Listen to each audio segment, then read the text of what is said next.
Buenas a todos, ¿cómo andan? Por acá Camila desde Buenos Aires, Argentina, con un nuevo podcast. Hoy enfocado en la gramática del español. Hace muy poquito publiqué el podcast del verbo dar, la parte uno, y hoy vamos con la parte 2, porque como decimos en casa, lo prometido es deuda. El verbo dar es un verbo un poco polémico en el español porque lo usamos y lo usamos mucho. Y depende cómo lo usamos, en qué expresión, puede ir cambiando o variando el significado. Es un poco como los verbos have o get o take en inglés que tienen diferentes estructuras y que el significado va variando. El verbo dar es uno de estos. Los nativos lo usamos mucho, con mucha frecuencia. Es un verbo cómodo para nosotros, es un verbo usual, es un verbo muy normal. Así que en este podcast, o para este podcast más bien dicho, lo que hice fue recopilar algunas frases que utilizan el verbo dar. Algunas son lógicas, porque a ver, el verbo dar, si lo tradujéramos al inglés, sería to give. Entonces, algunas frases tienen sentido, ¿no? Como por ejemplo, dar las gracias, ¿no? Give a otra persona las gracias. Pero hay otras frases que por ahí no tienen tanto sentido, como por ejemplo, dar en el clavo o dar la cara. Así que vamos a estar trabajando un poquito con estas expresiones. Voy a explicar lo que significan y también traje muchos ejemplos. En el podcast anterior sobre el verbo dar, digamos la parte uno, hablamos un poquito más del verbo dar en sí mismo, o sea, sin expresiones. Hablamos del verbo dar como deliver, como entregar, como esto de to give. Y también hablamos del verbo dar que se utiliza mucho para las sensaciones, como dar miedo, dar sueño, dar vergüenza. Esa fue la parte uno, que te recomiendo que si no la viste, la veas porque es un gran complemento para el podcast de hoy, que es la parte 2. Así que sin dar más vueltas, vamos a arrancar. Pequeño recordatorio, mi acento se llama rioplatense, soy de Buenos Aires, Argentina, nativa en el español. Así que espero que te sirva este podcast como práctica de escuchar a un nativo que habla este acento y también como información gramática relevante. Ahora sí, primera expresión, darse cuenta. Y esta es una expresión que corrijo mínimamente 10 veces en una semana, todas las semanas. Darse cuenta en inglés es to realize. Muchos estudiantes que vienen del inglés lo confunden con realizar. Realizar es más como to make, ¿sí? Entonces, darse cuenta, to realize, to find out, ¿sí? Darse cuenta es cuando uno hace como, ¿no? Como que se da cuenta de algo, descubre algo, ese sería un buen sinónimo. En un ejemplo, me di cuenta de que me había olvidado las llaves cuando ya estaba lejos de casa. Me di cuenta de que me había olvidado las llaves cuando ya estaba lejos de casa. Ahí se hace muy presente mi acento rioplatense, ¿no? Me había olvidado las llaves cuando ya estaba lejos de casa. Otro ejemplo, ¿te das cuenta qué importante es practicar un poco de español todas las semanas? ¿Te das cuenta qué importante es practicar un poco de español todas las semanas? So, darse cuenta, reflexivo. Me di cuenta, te das cuenta, nos damos cuenta, se dieron cuenta en presente, en pasado, en futuro, ¿sí? Frase número 2. Dar a luz. Dar a luz. Dar a luz es tener un bebé, ¿sí? Un ejemplo muy fácil de esto, María dio a luz a su primer hijo en el hospital local. María dio a luz a su primer hijo en el hospital local. Este es un ejemplo en el verbo con el verbo dar en pasado. Dar a luz no es reflexivo. Darse cuenta, nuestra primera frase sí es reflexiva. Dar a luz no es reflexiva. Tal vez un poco menos común porque las personas se dan cuenta de cosas mucho más frecuentemente que dan luz a un bebé, pero también útil. Número 3, y esta a muchos de ustedes les va a gustar porque es igual que en inglés. Dar una mano, to give a hand. ¿Sí? Dar una mano es ayudar a otra persona en algo o para hacer algo. Mi mamá me preguntó si puedo darle una mano con la cena esta noche. Mi mamá me preguntó si puedo darle una mano con la cena esta noche. ¿Por qué darle? Porque este le es el objeto indirecto. Estoy hablando de mi mamá. Si puedo darle, o si le puedo dar. Esto no es reflexivo, ¿eh? Es objeto indirecto. Se refiere a mamá. Otro ejemplo. ¿Me das una mano para mover el mueble? ¿Me das una mano para mover el mueble? Otra vez, porque ¿a quién hay que darle una mano? A mí. So, ¿me das una mano? ¿Me ayudas? ¿Me das una mano para mover el mueble? Este es un sinónimo perfecto de me ayudas, solo que suena un poquito más nativo. Entonces, hasta ahora tenemos darse cuenta, dar a luz, dar una mano. El verbo dar también se usa para dar conferencias, talleres, que serían workshops, o clases, lecciones. Ayer di una conferencia sobre tecnología y redes sociales en un teatro en Buenos Aires. Esto está en pasado. Ayer di una conferencia sobre tecnología y redes sociales en un teatro en Buenos Aires. Em, en presente, otro ejemplo podría ser, Juan está dando un taller de fotografía este fin de semana. Presente con significado en el futuro cercano, ¿no? Cuando tenemos un plan. Juan está dando un taller de fotografía este fin de semana. ¿Mm? Como se puede ver bien, claramente no es reflexivo. El próximo tampoco es reflexivo. Dar la bienvenida. Cuando lleguen todos los invitados, por favor, dales la bienvenida con un cóctel. Cuando lleguen todos los invitados, por favor, dales la bienvenida con un cóctel. Y uso la palabra cóctel en inglés y sé que muchos estudiantes míos, particularmente que están escuchando este podcast, no les gusta cuando uso palabras en inglés, pero la realidad es que en Buenos Aires usamos muchas de estas palabras. Como que para nosotros ya no son palabras del inglés. Un cóctel forma parte del español, que por supuesto no es real, son palabras en inglés. Pero bueno, los idiomas muchas veces adoptamos palabras de otros idiomas que son un poquito más universales, supongo. Dar las gracias. Dar las gracias. Dar gracias es decirle gracias a otra persona, ¿no? Me gustaría dar las gracias a mis padres por todo lo que han hecho por mí.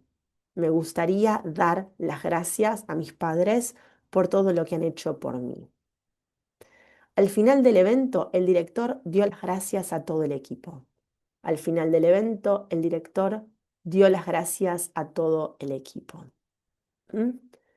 Entonces dijimos dar conferencias o talleres o clases, dar la bienvenida, dar las gracias. Súper útiles los tres. Vamos con el siguiente, dar lugar a. Dar lugar a, y esto no tiene una traducción literal en inglés.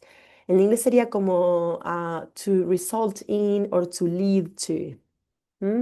Dar lugar a.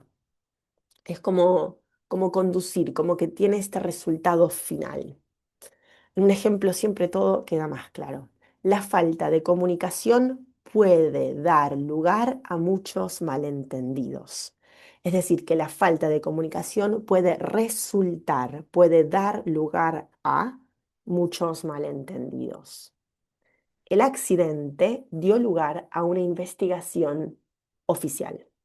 El accidente dio lugar, en pasado, a una investigación oficial. El accidente resultó o generó una investigación oficial. Dar lugar a. Súper popular en Buenos Aires, esta expresión. Dar marcha atrás. Dar marcha atrás. Esta me gusta mucho. En el sentido literal, digámosle, dar marcha atrás es si yo estoy arriba de mi auto y quiero ir hacia atrás. Entonces tengo que activar reversa, ¿no? O reverse en inglés. Y voy marcha atrás.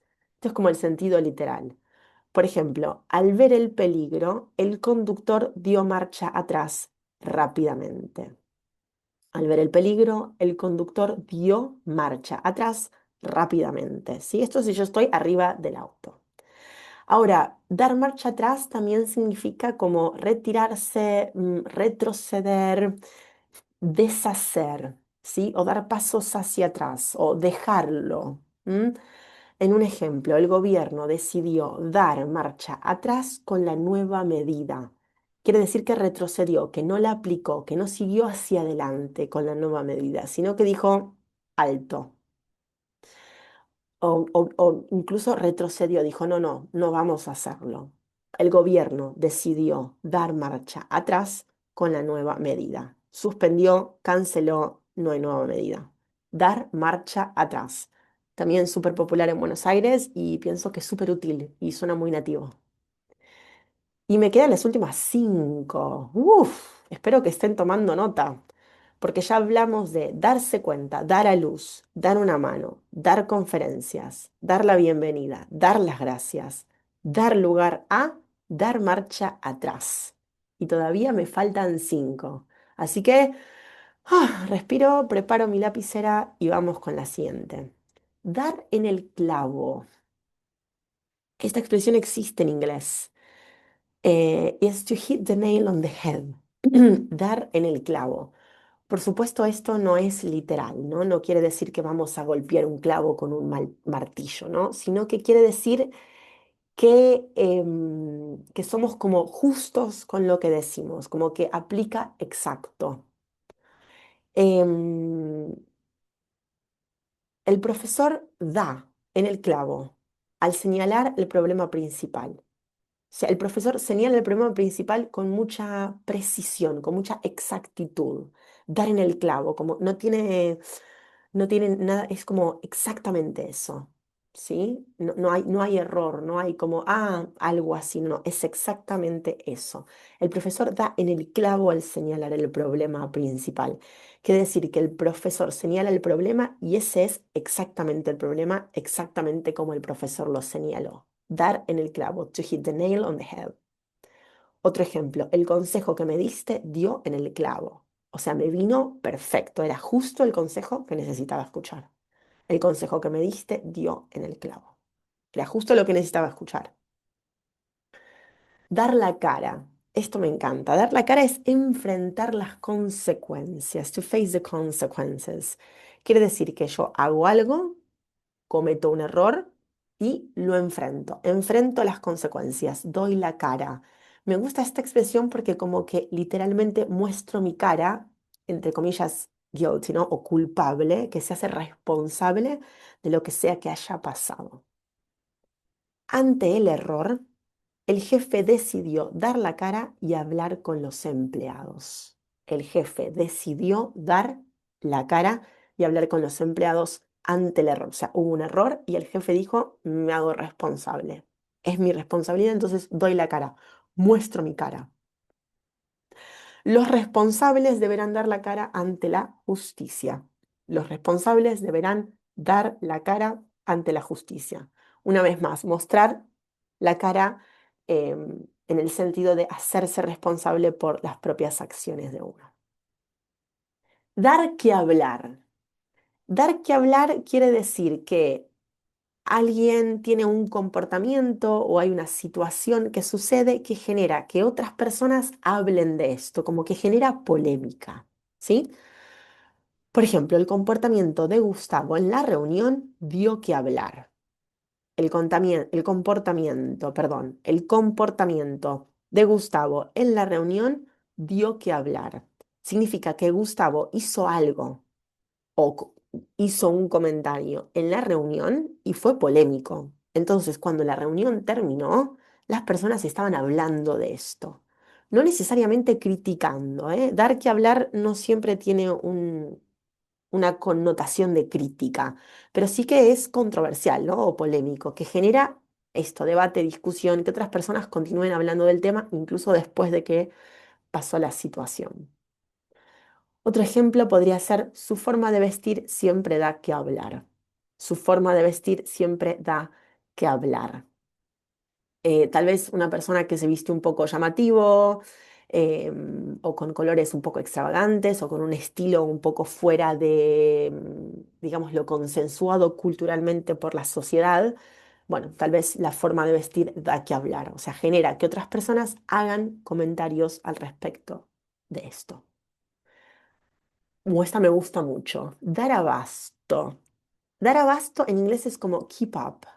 Dar abasto. Quiere decir alcanzar, poder hacerlo, poder cubrirlo, poder estar a la altura de las circunstancias, poder lidiar con esto.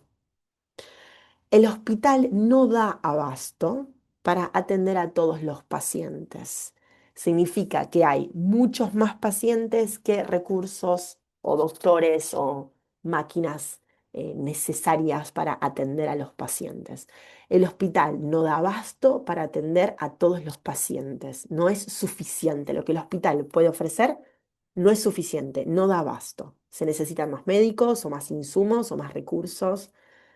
Em, Otro ejemplo podría ser, los camareros no dan abasto en el bar durante la hora pico. Los camareros no daban o no dan, podría ser presente o pasado, abasto en el bar durante la hora pico. Quiere decir que en la hora pico, en la rush hour, hay mucha gente y no hay suficientes camareros para atenderlos a todos. Por eso los camareros no dan o no daban abasto, ¿sí? Era mucho más la demanda que la cantidad de personas trabajando en el bar. Y ahora sí, believe it or not, llegamos a la última. Y bueno, la dejé para el final porque es mi favorita, ¿sí? Last but not least, como decimos en inglés, y lo mejor para el final, como decimos en español, dar la razón. Dar la razón quiere decir admitir que otra persona tiene razón. Recordemos de paso, ya que estamos acá como un recordatorio rápido, en español no decimos she's right or he's right, decimos él tiene razón, ella tiene razón, yo tengo razón. Usamos el verbo tener, no el verbo ser, ¿sí? Si digo yo tengo razón, I'm right. Ujú. Entonces, dar la razón es lo contrario. En lugar de decir yo tengo razón, es darle a otra persona la razón, ¿no? Si yo le doy la razón a Juan, lo que estoy diciendo es que Juan tiene razón, ¿sí? Em, y acá sí usamos los objetos indirectos, ¿sí? Yo le doy la razón a Juan. Vamos a verlo en un ejemplo completo. Después de discutir por lo que parecieron horas, Luciano le dio la razón a Elsa. Después de discutir por lo que parecieron horas, Luciano le dio la razón a Elsa. Entonces la estructura es darle la razón a. Luciano le dio, en este caso está en pasado, la razón a Elsa. Súper importante el objeto indirecto le, en este ejemplo, y la preposición a. Luciano le dio la razón a Elsa. Último ejemplo, y con esto cerramos el podcast. El tiempo le dio la razón a los científicos. El tiempo le dio la razón a los científicos. De nuevo tenemos le y tenemos a. El tiempo le dio la razón a los científicos. Wow, este podcast me parece que está muy bien, tiene mucha información. Vamos muy rápidamente a listar una vez más las expresiones que trabajamos hoy con el verbo dar. Darse cuenta, dar a luz, dar una mano, dar conferencias o talleres o clases, dar la bienvenida, dar las gracias, dar lugar a, dar marcha atrás, dar en el clavo, dar la cara, dar que hablar, dar abasto, dar la razón. Tenés 13 frases. Una vez termines este podcast, tenés 13 frases con el verbo dar que acaban de sumarse a tu vocabulario. Acordate que aprender un idioma no es cosa de magia. No es que porque escuchaste este podcast 2 veces vas a recordar estas expresiones y vas a poder usarlas mañana en una conversación. ¿Qué te recomiendo? ¿Cuál es un buen siguiente paso después de escuchar el podcast? Por supuesto, imagino que tomaste notas. O sea, el primer paso es tener las 13 frases anotadas en un papel. Te recomiendo anotar en papel más que tipear. Ayuda más a conservarlo en la memoria. Pero si no tenés nada para escribir con un papel, no hay problema. También lo podés tipear y tratar de crear tus propias frases. No necesitas escribir todos mis ejemplos, pero sí estaría bueno que crees tus propios ejemplos, en presente, en pasado, en futuro, como más te guste. Pero aplicar las frases que aprendemos ayuda mucho a conservarlas en la memoria. Y también nos hace darnos cuenta si son realmente útiles para nosotros y las queremos incorporar en el vocabulario, o si tal vez alguna de estas frases no te parece tan útil y preferís dejarla afuera para enfocarte mejor en las que sí te parecen útiles. Una vez más, mi nombre es Camila, yo soy de Buenos Aires, Argentina, profesora nativa de español. Enseño en mis clases y grabo estos podcasts utilizando mi acento nativo, por supuesto, que se llama Río Platense. Hay varios podcasts en el canal donde podés aprender más sobre mi acento. Vendrán nuevos podcasts en el futuro que hablan de lo mismo. Espero que este podcast te haya servido, espero que te haya venido bien, que te haya sido útil para incrementar tu vocabulario, para escuchar un ratito de español nativo mientras estabas en el tren yendo al trabajo, mientras estabas manejando, cocinando o caminando en el parque. Por mi parte, esto es todo por hoy. Sé que fue intenso. Te invito a escuchar el podcast más de una vez. Necesitamos repetición para poder recordar y te prometo, te aseguro que las frases que te traje hoy con el verbo dar son súper populares entre nativos. Ahora sí, me voy, te mando un abrazo y te espero, como siempre, en el próximo podcast.